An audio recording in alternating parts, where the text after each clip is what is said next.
भारत का गुरूर खाक हुए साल हो गया, पाकिस्तान हमेशा जिंदाबाद। पहलगाम ड्रामे के बाद भारत ने ऑपरेशन सिंदूर का ऐलान करते हुए पाकिस्तान की सिविलियन आबादी पर मिसाइल हमले किए। भारत ने 6 मकामात पर मासूम शहरियों और मसाजिद को निशाना बनाया। कोटली, लोहारा, मरीठ के बहावलपुर, अहमदपुर शर्किया, मुजफ्फराबाद, कोटली बच्चों और खवातीन समेत 31 शहरी शहीद, 57 जख्मी हुए। अफवाज पाकिस्तान ने भारत को मुंह तोड़ जवाब दिया। लाइन ऑफ कंट्रोल की फजाओं में जंगी अजीम डोम के बाद सबसे बड़ी डॉग फाइट हुई। शाहीनों ने 3 राफेल समेत 5 भारतीय जंगी तैयारे मार गिराए। ब्रिगेड हेडक्वार्टर समेत दर्जनों फौजी चेक पोस्टें मलियामेट कर दी गई। मोदी का घमंड और उसकी फौजी कमान अपने ही ब्रीफिंग रूम्स में सदमे और शर्मिंदगी की कैफियत में गुम हो गई। 7 मई को भारत ने फजा में हजारों लोगों को जिंदगियां खतरे में डाली थी। मिसाइल हमलों के वक्त 57 मुसाफिर तैयारे खित्ते में महव परवाज थे। भारतीय हमले और पाकिस्तान के मुंह तोड़ जवाब, भारतीय फौजियों के सफेद झंडे लहराने और तर्जुमान पाक फौज की तस्दीक। आज ही के दिन साल पहले हर खबर सबसे पहले आवाई न्यूज़ पर।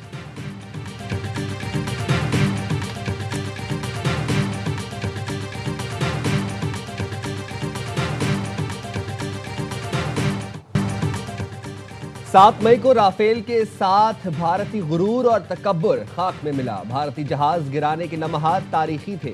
वज़ीर इत्तलात अता तारड़ की मार्का हद पर AWI न्यूज़ की स्पेशल ट्रांसमिशन में गुफ्तगू। कहा, भारतीय जहाज गिराकर हमने अगले पिछले सारे हिसाब चुका दिए।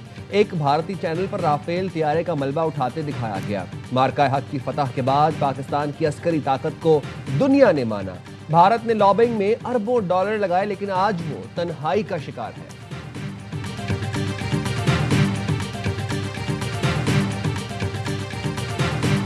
We're doing very well in Iran. We're dealing with people that want to make a deal very much, and we'll see whether or not they can make a deal that's satisfactory to us. We have it very much under control. Iran अब शिद्दत से deal चाहता है, ये बहुत आसान है। गुज़श्ता 24 घंटे में ईरान के साथ मुस्बत बातचीत हुई। ईरान जौहरी प्रोग्राम जारी ना रखने समेत कई मामलात पर आमादा हो चुका है। अब ये मुमकिन है कि ईरान के साथ डील हो जाए। ईरान से मुताल्लिक हम अच्छी पोजीशन में हैं, हालात ठीक हैं। हम ईरान से वो हासिल करेंगे जो चाहिए, बस ईरान के पास एटमी हथियार ना हो। अमरीकी सदर ट्रंप की ओवल ऑफिस में मीडिया से गुफ्तगू।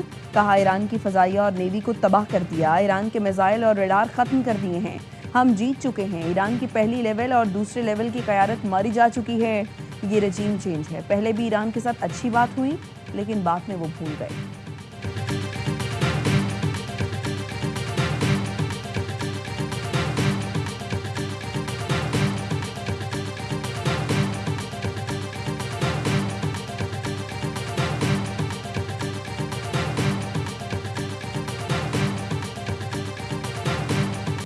तेहरान अमरीकी तजावीज़ पर गौर कर रहा है। किसी नतीजे पर पहुंचने के बाद पाकिस्तान को अपना मौक़िफ़ बताएंगे। तर्जुमान ईरानी वज़ारत ख़ारजा इस्माइल बकाई ने प्रेस TV को इंटरव्यू में बताया, जंग की तमाम जिम्मेदारी अमरीका पर आयद होती है। पूरी दुनिया जानती है ये जंग अमरीका ने मुसल्लत की। अमरीका का मंसूबा ईरान को कमज़ोर करके घुटने टेकने पर मजबूर करना था, लेकिन ईरानी कौम कभी हथियार नहीं डालेगी। आबना हुर्मुज़ से मुतालिक ईरानी फ़ौज के इक़दामात कानूनी है।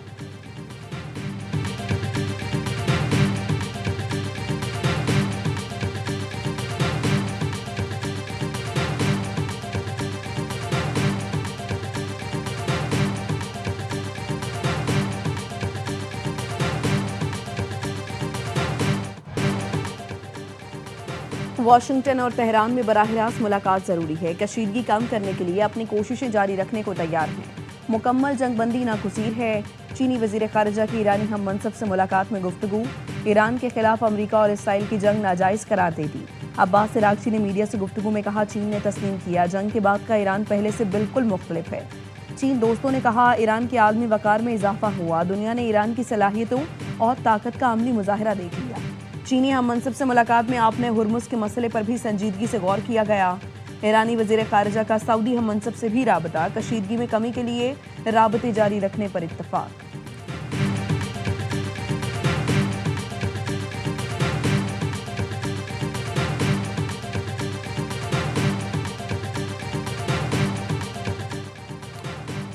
ईरान जदीद तारीख के बड़े जंगी मरहले में दाखिल हो गया। ईरानी पार्लियामेंट के स्पीकर बाकर कालिबाफ ने एक ऑडियो पैगाम में कहा है कि दुश्मन नाकाबंदी के जरिए मौशी दबाव बढ़ा रहा है। ईरानी कौम मुश्किलात के बावजूद आज़ादी और वकार पर समझौता नहीं करेगी। ईरानी कौम खुद मुख्तारी, मजहबी इक़्तिदार और वकार के लिए हर कुर्बानी देने के लिए तैयार है। अवाम किफ़ायतशारी को दुश्मन के खिलाफ मौसर मिसाइल के तौर पर इस्तेमाल करे। ईरानी कौम कभी हथियार नहीं डालेगी बल्कि मजीद मजबूत होकर उभरेगी।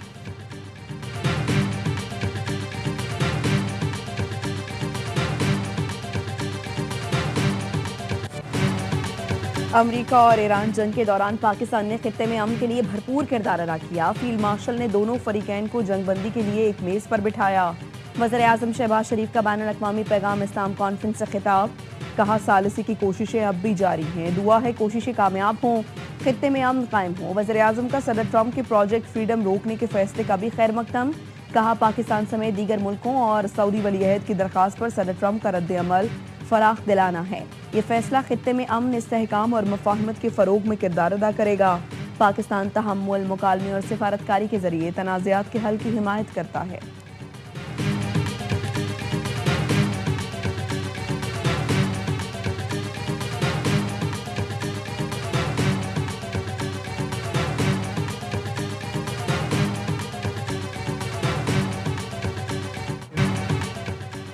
कोशिश है ईरान अमेरिका सीज फायर मुस्तकिल जंगबंदी में तब्दील हो जाए। 47 साल बाद दोनों मुल्कों को एक मेज पर लाए।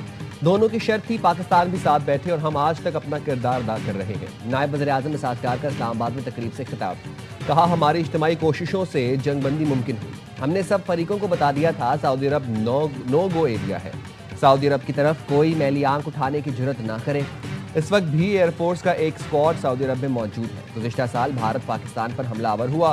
फील्ड मार्शल की सरबराही में पाक फौज ने फतह हासिल की। कश्मीर और फ़लस्तीन के तनाज़ात का हल हमारी पहली तरजीह है।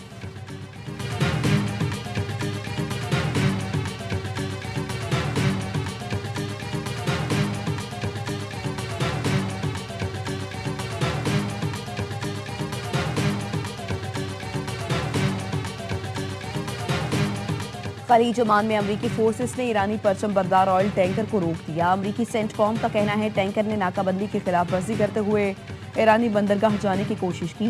एमटी हसना को मुतअद्दिद वार्निंग्स जारी की गईं। अमले ने अहकामात मानने से इनकार किया। अमरीकी नेवी के F-18 सुपर हायरन तैयारे की फायरिंग से टैंकर का रुख मोड़ा गया। टैंकर अब ईरान की जानिब नहीं जा रहा।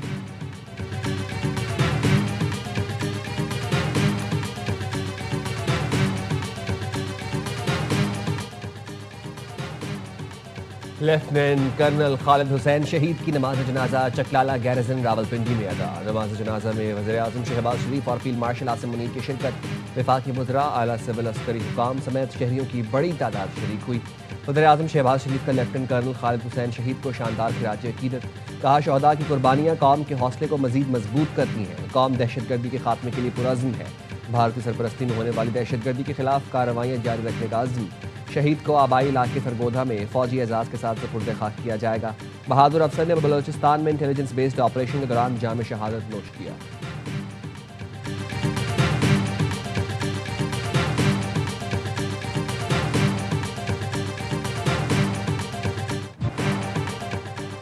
पाक बहरिया हर जाहिरियत का भरपूर जवाब देने के लिए तैयार। Naval chief admiral Naveed Ashraf की ज़ेर सदारत कमांड एंड स्टाफ कॉन्फ्रेंस, आला क़यादत की शिरकत। ISPR का कहना है इजलास में समंदरी महाज पर हर वक्त जंगी तैयारी बरकरार रखने की हिदायत की गई है। नेवल चीफ ने कहा मशरिक़ वस्ता में जारी कशीदगी खित्ते की बहरी सलामती के लिए बड़ा चैलेंज है। पाक बहरिया खलीज ओमान में मैरी टाइम कम्युनिटी को तहफ़्फ़ुज़ की यकीन दहानी करा रही है। मैरी टाइम सिक्योरिटी चैलेंजेस से निमटने के लिए जदीद हथियारों और टेक्नोलॉजी का हुसूल नागुज़ीर है। कॉन्फ्रेंस में मार्का हक के दौरान दी गई कुर्बानियों को खिराज तहसीन पेश किया गया। एडमिरल नवीद अशरफ ने कहा तारीखी कामयाबी कौमी यकजहती बैरूनी जारियत को शिकस्त देने का सबूत है।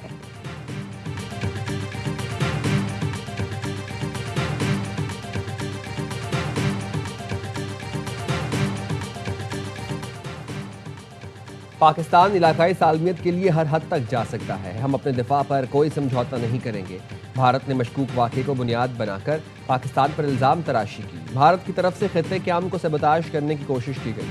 वज़ीर-ए-आज़म आज़ाद कश्मीर फैसल मुमताज़ ने कहा, भारत ने खित्ते के अमन को सबोताज करने की कोशिश की।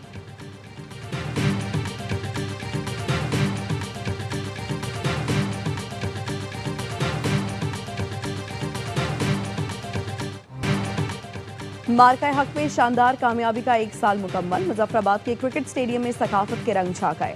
आज़ाद कश्मीर के मकामी फनकारों ने टैबलोस में अफवाज पाकिस्तान को खिराज तहसीन पेश किया। मार्का हक के बहादुर सपूतों को सलाम। कौमी परचम थामे शुरका ने अफवाज पाकिस्तान जिंदाबाद के नारे लगाए। तकरीब में भारत के खिलाफ तारीखी फतह से मुताल्लिक डॉक्यूमेंट्री पेश की गई। निहत्थे और मजलूम कश्मीरियों पर भारतीय जुल्म और सितम से मुताल्लिक भी डॉक्यूमेंट्री दिखाई गई। तकरीब के इख्तिताम पर शानदार आतिशबाजी से आसमान जगमगा उठा।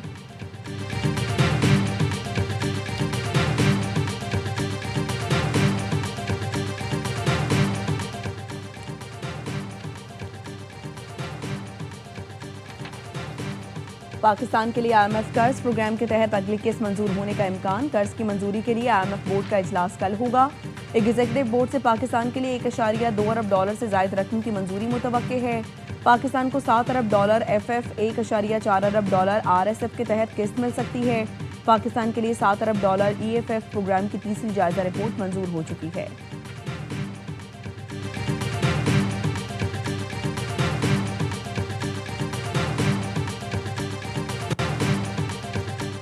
शीमा किरमानी समेत इंसानी हुकूक के खवातीन वर्कर्स की गिरफ्तारी और मुबैना बदसलूकी का वाक़या। वज़ीर दाखिला सिंध की हिदायत पर पुलिस अफसरान के खिलाफ कार्रवाई। DSP Saddar Nasir Afridi, SHO Hina Mukal, SHO artillery Maidan Nadeem Haider मुअत्तल। वज़ीर दाखिला सिंध ज़ियाउल हसन लंजार ने कहा, वाक़े की तहकीकात का हुक्म दे दिया है। इख्तियारात के नाजायज़ इस्तेमाल पर ज़ीरो टॉलरेंस पॉलिसी है। खवातीन के एहतराम और हुकूक का हर सूरत तहफ़्फ़ुज़ किया जाएगा।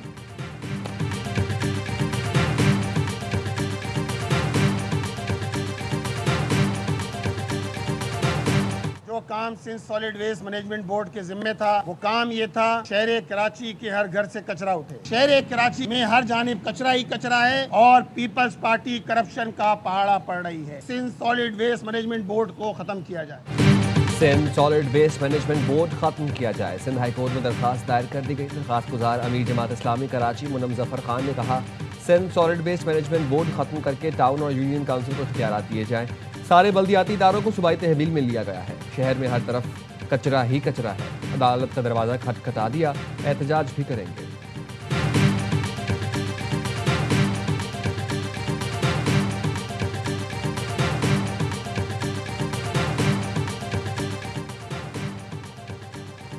वज़ीर आला खैबर पख्तूनख्वा का मानसहरा का दौरा। 25 अरब रुपए के 12 मनसूबे का इफ्तिताह कर दिया।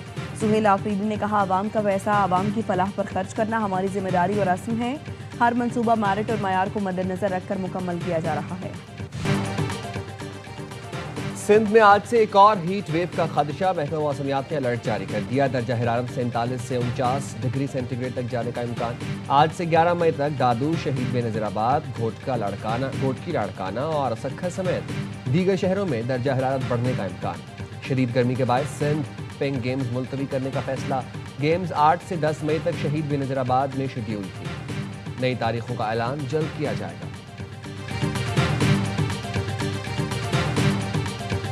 बीजेपी का ये स्टाइल है काम करने का। जिस स्टेट में इलेक्शन लड़नी है, पहले वहां पे दंगे करवा दो, छोटे मोटे धमाके करवा दो, कुछ आपस में लड़ाई करवा दो, धर्म और जाति के नाम पे बांट दो लोगों को। भारतीय पंजाब के वज़ीर आला ने मोदी सरकार के सियासी हथकंडों का पर्दा चाक कर दिया। भगवत मान ने अमृतसर और जलंधर में धमाकों का जिम्मेदार बीजेपी को करार दे दिया। कहा, यह बीजेपी का सियासी काम का पुराना अंदाज है। जिस रियासत में इलेक्शन लड़ना हो तो पहले वहां फसादात करा दो, धमाके करा दो, लोगों को मजहब और जात पात में तकसीम कर दो। धमाकों का मतलब है भारतीय जनता पार्टी पंजाब में इक़्तिदार की तैयारी कर रही है।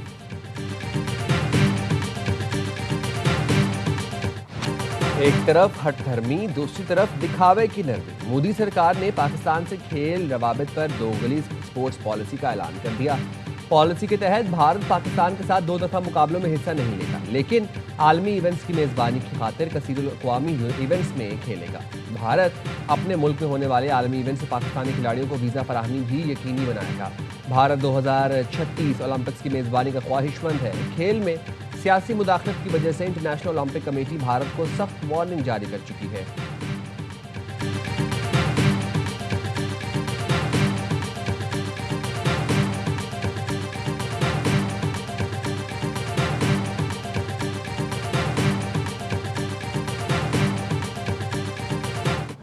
टेस्ट में कारकर्दगी से मुतमईन नहीं, हमारी तवज्जो वर्ल्ड टेस्ट चैंपियनशिप जीतने पर होनी चाहिए। टेस्ट क्रिकेट में टॉप पर जाएंगे तभी वनडे और टी20 क्रिकेट बेहतर होगी।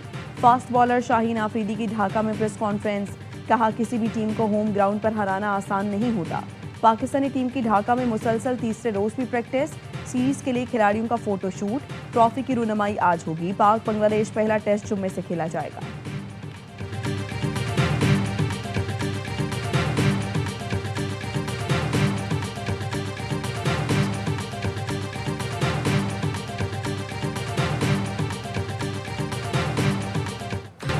और पाकिस्तान की सबसे बड़ी फतह का रिकॉर्ड, लगातार चौथा 300 से ज्यादा का टोटल। नेशनल स्टेडियम में सबसे बड़ा स्कोर, एक मैच में 2 सेंचुरियां और सीरीज में फैसला कुन बरतरी। पाकिस्तान वुमेन ने दूसरे वनडे में जिम्बाब्वे को 206 रन के रिकॉर्ड मार्जिन से आउट क्लास कर दिया।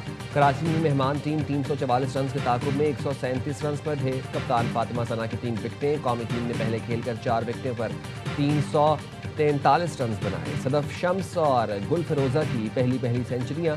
गुल फिरोजा मैच की बेहतरीन खिलाड़ी करार। सीरीज का तीसरा और आखिरी वनडे हफ्ते को खेला जाएगा।